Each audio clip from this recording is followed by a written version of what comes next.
Good morning to all my friends and family, and welcome to Jim's 5 a.m. Club. It's morning tea time, so I've come out. What I'll do today is do another book summary and go for a bit of a walk around this grassed area here adjacent to the wharves at Circular Quay and next to the Museum of Contemporary Art. And as you can see, our tiger friend here is fully inflated and proudly standing guard across this area, looking all the way across there to the magnificent Opera House in the distance. Anyway, let's go on a bit of a walk and talk and have a chat about another book, a book summary that I've come across and I read the other day and took some notes on. And the book that I'm going to go through is entitled The Joy of Movement. The Joy of Movement by Kelly McGonigal. Kelly McGonigal has written a wonderful book on the joy of movement, and it's something that resonates deeply with me because those who know me well will probably know that I'm a fairly active sort of person. I like dancing, I like swimming, I like walking, running, anything that is activity based. And this book is just absolutely jam-packed with material that is very, very helpful and a call to action for all of us. Even I, who is active, decided to take some of this material from this book and to use it for helping others try and identify opportunities to become more active in their lives. And we'll go through a few of these points. Some of these points we may know, others most probably we won't know. We'll be able to complement and supplement our knowledge and see where it leads us. So the author here talks about music and exercise and movement, and the final point in her book, and I'll kick it off with just the quote for now and we'll finish off with this point, but she suggests that the right playlists can transform your experience of exercise. So having the right music and combining music with exercise can have a transformational sort of experience for you. And I can attest to this, given that I'm a dance fitness instructor with Opposize, the original and the best Greek dance fitness program. And anyway, let's go on and we'll see where it leads us. So the author here enlightens us, but basically talks about the fact that physical activity makes you happy, makes us happy, protects us against mental illness. That's a big call, it's a big point. Physical activity helps protect us against mental illness. And the third point to come out of that the book is that physical activity also helps improve our social skills. So physical activity, exercise, has a lot going for it, according to this author. It makes us happy, it protects us against mental illness, and helps improve our social skills. So the author talks about something here that I guess a lot of us who are runners, who are dancers, who are people who are involved in physical activity actually know about. And it's called the runner's high. The runner's high, the dancer's high. And given that I've got a Greek background and a Greek culture, dancing, folk dancing, rapid dancing, Zorba the Greek, is something that is part of my cultural heritage. And it's one of those songs, so Zorba the Greek, that fast-tempoed, quick step, which gets the heart racing, is one of those dances and one of those songs that you just can't help but feel exhilarated after you've partaken in it.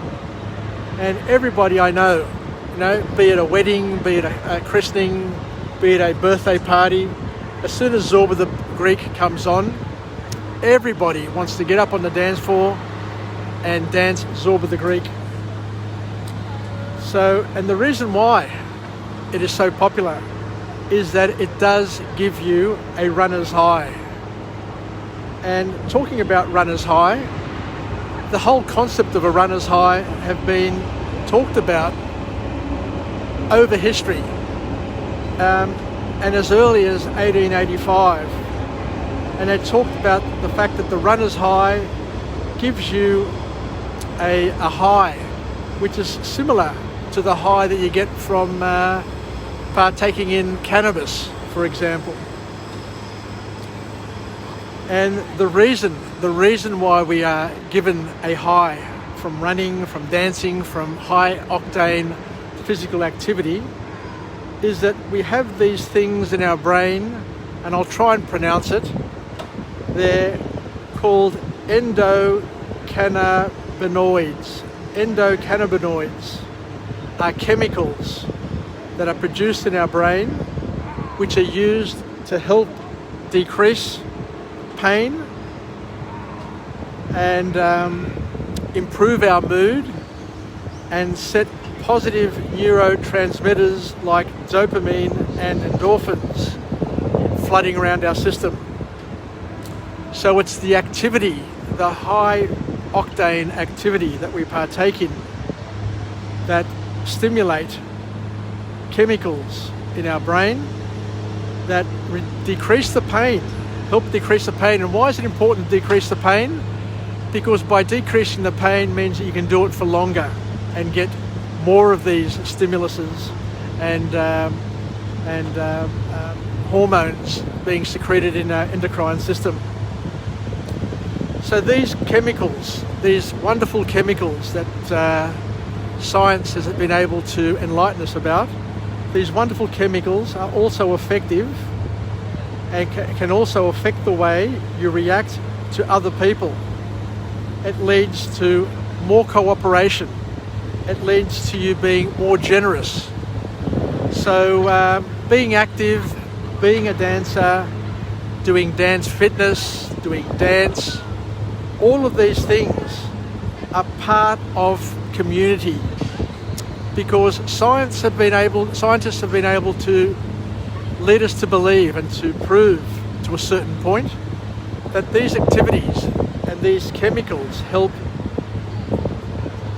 increase our cooperation and enable us to become more generous with the people around us, which is something that I wasn't quite aware of in terms of a scientific perspective, but I did know, given my cultural background and the fact that you go to a koryo, you go to a panigiri, you dance, you have the time of your life, you laugh, you sing, and it's all part of this sort of chemical reaction that we have as well.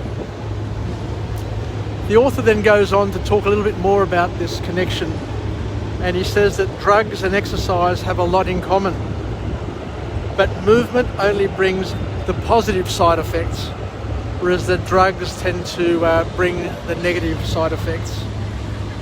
So exercise, the reason why exercise is addictive is because it activates a reward system in our brain similar to cocaine and similar to heroin.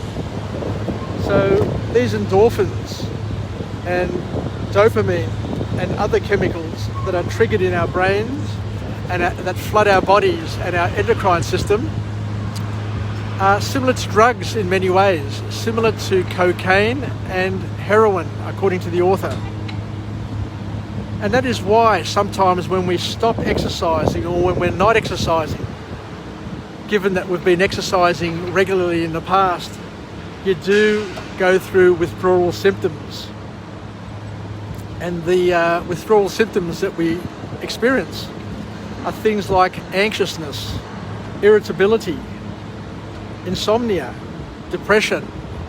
So all of these things are linked, and hence why it's important to understand how activity, how dance, how music all help us become healthier, not only physically, but also emotionally and socially.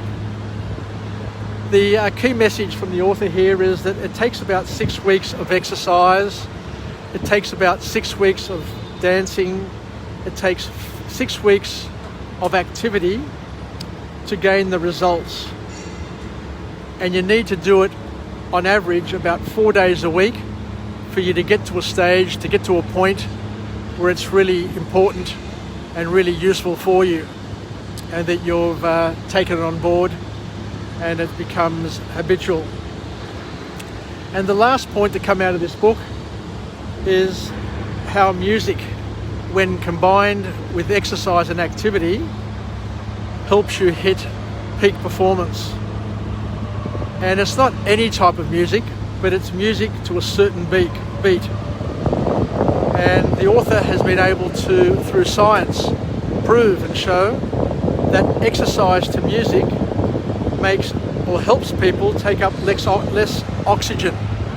So you can do more, you can exercise more without the need of more oxygen, which means that you're building your fitness and you're building your capability. So what sort of music should you dance to or should you exercise to?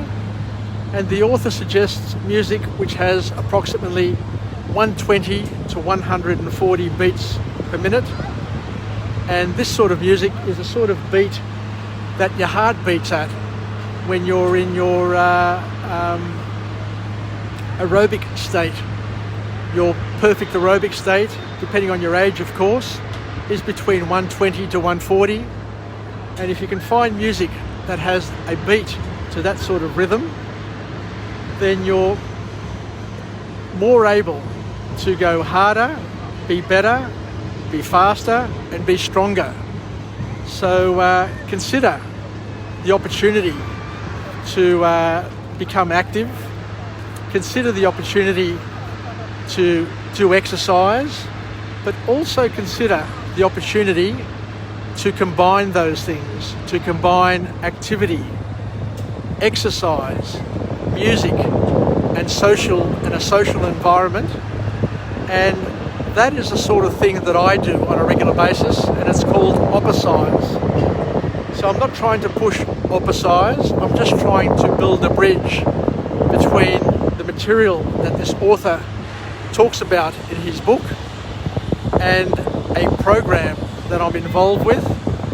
And it's only now that I'm starting to understand that scientifically this program that I'm involved with also has some significant flow-on effects in terms of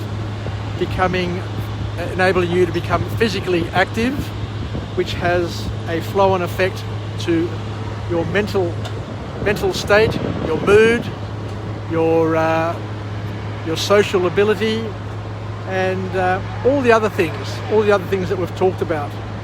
Because through activity, through music, we become more cooperative, we become more generous, we become healthier, we become happier, and all of those things. Anyway, let's finish it there for today. So we'll finish off with a positive affirmation.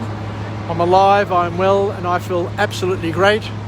To my friends and family, stay connected, stay relevant, stay reasonable, and most importantly, let's engage in the joy of movement and to pick out some of the wonderful things from this book and to turn into tigers, to be physical, to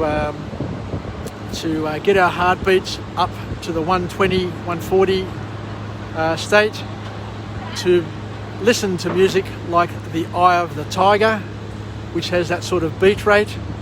But most of the Greek music that we have at Opposize is high intensity, high elevated sort of beat and very uplifting.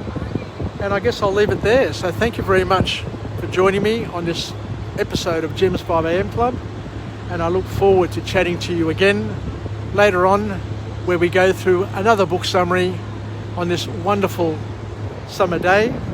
It's a little bit cooler, but it's pleasant. It's just perfect. So take care, if you like ya, and we'll chat again shortly. Bye for now.